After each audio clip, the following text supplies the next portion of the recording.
അത് ഞാൻ മേടിച്ചിട്ട് ഞാൻ കാണിച്ചു തരാം. ഇതാണ് ഞാൻ പറഞ്ഞ പ്രോഡക്റ്റ്.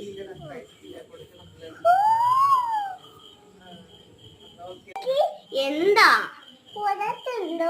ഓ ഇരിക്കാനായിട്ടതാ. ഇതല്ല പ്രോഡക്റ്റ്, വിരിക്കണ സാധനം അല്ല. ഇത് ചവിട്ടിയൊന്നല്ല. ഇത് ഇങ്ങനെ ഇട്ട് വിരിക്കണം. ഇങ്ങനെ വിരിച്ചിട്ട് ഇത് ഇവിടെ ഇരുന്നിട്ട് ചാടി ഇരിക്കണം. ഇത് ഇരുന്നോക്കേ.